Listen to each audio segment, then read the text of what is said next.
नमस्कार साथियों। स्वागत है आपका एक नई वीडियो में। आज हम बात करेंगे एक नए टॉपिक पे। एक्चुअली बात नहीं करेंगे, ये एक सवाल है मेरा देश के उन छोटे किसानों के लिए जिनके पास 1 या 2 एकड़ जमीन होती है, जैसे 1, 2, 3, 4, 5 बीघा। क्या किसानों को खेती करनी चाहिए? बहुत गंभीर सवाल है। क्या इन छोटे किसानों को खेती करनी चाहिए? अगर मुझसे कोई पूछे एक लाइन में तो उसका जवाब होगा नहीं। उसके पीछे कुछ रीजन है, आइए समझते हो उसको इस वीडियो में। हम लोग समझेंगे टोटल खर्च, टोटल आवक, टोटल लागत, मेहनत, सबका एक रेशियो निकाल के हम देखते हैं कि किसान को जब पौधा लगाता है, जब हार्वेस्टिंग करता है, फसल बोता है, हार्वेस्टिंग करता है, इस बीच में कितनी मेहनत कितनी लागत करती है। तो हम बात करेंगे 1 एकड़ जमीन की। 1 एकड़ में मक्का लगाने के लिए कितना खर्च आएगा, टोटल कितना खर्च बैठेगा, इससे प्रोडक्शन कितना निकलेगा, उसको बेच के आवक कितनी आएगी, उसकी बात करेंगे। ठीक है। किसान को मक्का बोने से पहले खेत तैयार करना पड़ेगा, खेत में जुताई करना पड़ेगी, रोटावेटर करना पड़ेगा। रोटरी करने के लिए और कल्टीवेटर करने के लिए किसान को लगेंगे कहीं भी लगभग लगभग 3,000 रुपये। ये खर्चे के बाद किसान उसमें लगाएगा बीज। बीज लगाने पहले उसे बीज खरीद के लाना पड़ेगा। बीज खरीद के लाएगा तो बीज का रेट पड़ेगा उसे कहीं भी, ये मान के चलो 4,000 के आसपास। बीज खरीदने के बाद उसे उसे बोना पड़ेगा। बुआई का लगेगा 1,000 से 1,500 रुपये का खर्चा।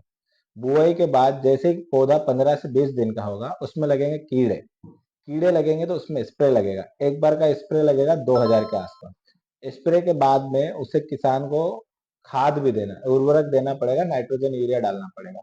उसका खर्च आएगा लगभग लगभग 3 से 5 हजार रुपये का खाद का खर्चा आएगा। उसके बाद में आपको खेत से जो एक्स्ट्रा खरपतवार है उसे भी निकालना पड़ेगा, तो उसके लिए मजदूर लगेंगे, फिर 2,500 से 3,000 रुपये का खर्चा।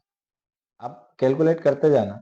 उसके बाद में आपको उसमें डोरा निकालना पड़ेगा, कोड़पा कहते हैं जिसको, उसको निकालना पड़ेगा ताकि हवा नमी बनी रहे। मिट्टी जब बारीक होती है जिससे पौधे के लिए फायदा होता है, जड़े वड़े टूटती है तो नई रूट्स आती है, वो करना पड़ेगा। उसका खर्चा फिर लगेगा 1 से 1,500। ये करने के बाद मक्का जैसे ही 1 से 1.5 फीट की होगी उसमें फिर कीड़ा लगेगा, फिर एक बार स्प्रे लगेगा 2,000। ये स्प्रे के बाद आपको उसकी हार्वेस्टिंग करनी है। हार्वेस्टिंग के लिए आपको 4 से 5 हजार रुपये लगेंगे। हार्वेस्टिंग करने के बाद उसको थ्रेशर में देना है। भूसा अलग करना पड़ेगा, अनाज अलग करना पड़ेगा। उसके लिए आपको लगभग लगभग 1,500 से 2,000 रुपये देने हैं। उसके बाद उसे ट्रैक्टर ट्राली में लोड करके दुकान लेके जाना है या मंडी लेके जाना है नजदीक में, तो 1,500 हजार वहां भी लगने हैं आपको। तो ऐसे मोटा मोटा खर्चा मिला के लगभग 30,000 रुपये, 30 से 32 हजार रुपये 1 एकड़ में किसान को खर्चा ही आएगा मक्का बोने का।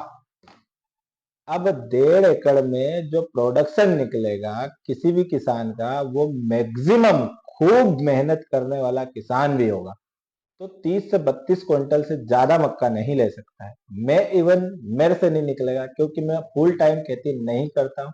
जो फुल टाइम करने वाला है, घर के लोग भी लगे हैं उसमें, उन लोगों का प्रोडक्शन इतना निकल सकता है, लेकिन जो जिन लोगों के साथ घर के काम करने वाले नहीं, उनसे नहीं निकलेगा प्रोडक्ट। अब बात करते हम 32 क्विंटल मक्का को मार्केट में बेचने की। ठीक है। मार्केट में लेके गए, पहली बात तो व्यापारी खरीदेगा नहीं, खरीदेगा तो नमी चेक करेगा, नमी चेक करेगा, मक्का खराब है सब चेक करेगा, उसके बाद भी बोलेगा मैं ये रेट लूंगा। मंडी जाओगे तो सरकार ने अलग नियम बना दिए, आपको ट्रैक्टर के पंजीयन नंबर भी लाना है, उसका बीमा भी होना चाहिए, बहुत सारी चीजें। उसके बाद भी मक्का का रेट 1,600 से 1,800 के बीच में ही मिलेगा, इससे ज्यादा बिकेगा ही नहीं मक्का। तो आप मतलब 32 क्विंटल मक्का भी लेके गए तो ज्यादा खूब से खूब 60,000 रुपये लेके आओगे, इससे ज्यादा आप घर नहीं लेके आओगे। अब 60,000 में खर्चा देखो, 30,000 रुपये, 30 से 32 हजार रुपये तो आपकी मेहनत, खाद बीज दवाई यही लग गया आपको। और आपने जो काम किया खुद ने, क्योंकि किसान एक तो लगा रहेगा हमेशा ही, जो रोज खेत में जाता है घर आता है, रोज खेत में जाता है घर आता है, उसका पेट्रोल और अपनी मेहनत तो जोड़ी ही नहीं इसमें। ये भी जोड़ोगे तो 5-6 हजार रुपये तो ये जुड़ जाएगा। अब बात आती है कि आपने 30,000 लगा के 60,000 रुपये का प्रोडक्शन लिया है, तो 60,000 में से 30 तो माइनस हो गए, बचे 30। 30 भी बचे तो अगर किसान ने, छोटा किसान, हम बात कर रहे हैं छोटे किसान की, अगर किसान के पास नगद पैसा था तो ठीक है, नहीं तो ये सारे एक्सपेंसेस जो है, जो उन्होंने अपना खर्चा किया, ये सारे है ना मतलब ब्याज के पैसे से जाएंगे, जिससे भी करवाए ना काम। जैसे दुकान से खाद बीज, दुकान से खाद या बीज खरीद के लाए, तो उसे भी जो जितना रेट का खाद या बीज पड़ा उसके ऑन देना पड़ेगा। ऑन इसलिए देना पड़ेगा क्योंकि उस समय वो पैसा नहीं देगा। पैसा कब देगा? जब उसकी फसल कटेगी, जब, तो उसे वो पैसा ऑन देना पड़ेगा। तो ये 30-32 हजार का जो खर्चा लगा है किसान को खेती करने में, ये खर्चा और बढ़ेगा। बढ़ेगा, जनरली किसानों का बढ़ता ही है, क्योंकि वो सब उधारी पे, क्रेडिट पे काम करते हैं, सारे के सारे किसान। तो ये खर्चा और भी बढ़ सकता है। अब बात करते हैं हम इसकी पकने की। मक्का पकने की ड्यूरेशन की, कितने टाइम में पकता है? मक्का पकता है लगभग लगभग 3 महीने में। 3 महीने में, लेकिन किसान को 4 महीने लग ही जाते हैं, क्योंकि बोने से पहले भी खेत को तैयार करना है, मेड़ साफ करनी है, कांटे काटने हैं, उसमें सब कचरा निकालना है, और काटने के बाद भी उसकी जुताई उताई, 4 महीने लग ही जाते हैं। अब 4 महीने में कितने दिन होंगे? आप तो 3 ही महीने में, 3 महीने में भी 90 दिन होते हैं। 90 दिन में, 90 दिन में कितना प्रॉफिट करा उन्होंने? 30 हजार। जो 30 हजार बच रहे हो, तो अगर आप दिन के हिसाब से निकालो तो ये कहीं भी लगभग 300 से 350 रुपए। आप सोचो। इसीलिए मैंने एक लाइन में उत्तर दिया, क्या छोटे किसानों को खेती करनी चाहिए? मुझसे अगर कोई पूछेगा तो मैं कहूंगा नहीं। अब तुम लोग बोलोगे कि भाई साहब तो फिर क्या खेत बेच दे हमारे पूर्वज? नहीं भाई साहब, खेत नहीं बेचना है। आप इसका एक अल्टरनेट ऑप्शंस ले सकते हैं। उस खेत को आप दो रेंट से, साल के हिसाब से रेंट पे दो। 1 बीघे का 10 हजार रुपये मिलता है। अगर आपके पास 5 बीघा भी खेत है तो आप 50 हजार रुपये पूरे साल से ले लो। क्योंकि ये मक्का आपने जो बोई है और इसको काट के बेच के आए हो, जरूरी नहीं इतनी फसल आपकी आ भी जाए, क्योंकि बीच में मौसम का भी इफेक्ट पड़ता है। अगर बारिश टाइम से हुई नहीं हुई, ज्यादा हो गई, आंधी आ गई, बहुत सारे इफेक्ट होते हैं।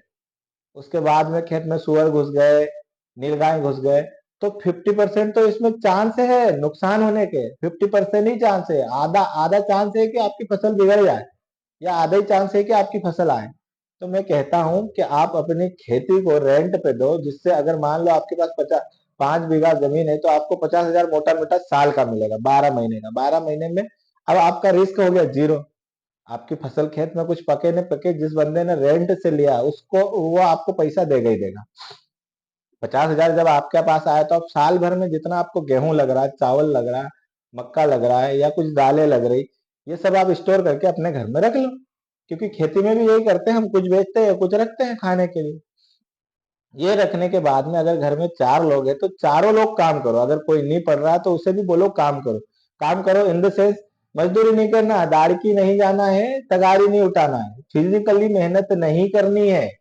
आप मार्केट में जाओगे तो आपको हॉस्पिटल्स में काम मिल सकता है, स्कूल्स में काम मिल सकता है, प्राइवेट कॉलेज में काम मिल सकता है, शोरूम्स पे काम मिल सकता है, कपड़े शोरूम्स पे मिल सकता है। बहुत सारे ऐसे काम है जो आप बिना अपने कपड़े गंदे किए कर सकते हो, और जिससे आपको 200-300 रुपए पर डे मिलेगा। और उसमें काम भी लिमिटेड टाइम पे करना है। खेती करोगे तो रात में भी उठ के जाना है, क्योंकि पानी रात को चलता है, दिन में लाइट नहीं देते। और यहाँ पे आप 9 से 5 घंटे की ड्यूटी करो, सॉरी, 9 बजे जाओ, 5 बजे आ जाओ, आपका एक दिन हो जाएगा, आपकी सैलरी चालू रहेगी। बस इसमें यही है कि आप टाइम से ज्यादा छुट्टियां नहीं ले पाओगे, क्योंकि छुट्टियां थोड़ी मिनिमम होती।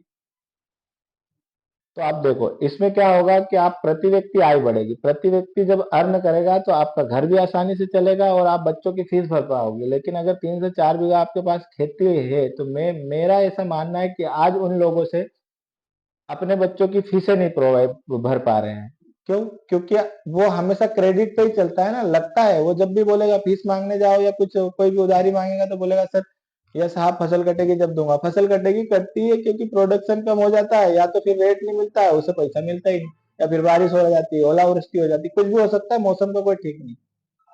तो सभी से निवेदन है, जिनके पास, जो छोटे किसान है, अपनी खेती रेंट पे चढ़ाओ और खुद काम करने की कोशिश करो। काम कोई बड़ा या छोटा नहीं होता है। सबसे पहले अपनी शर्म को खूंटे से टांगो और काम में लग जाओ। तो बहुत बहुत धन्यवाद आप सभी का वीडियो देखने के लिए। आपको वीडियो पसंद आया हो तो लाइक, शेयर एंड सब्सक्राइब किए, और अपने दोस्तों के साथ शेयर करोगे, उनके साथ भी जानकारी बढ़ेगी, उनकी भी जानकारी बढ़ेगी, उनको भी कुछ नया सीखने को मिलेगा। धन्यवाद।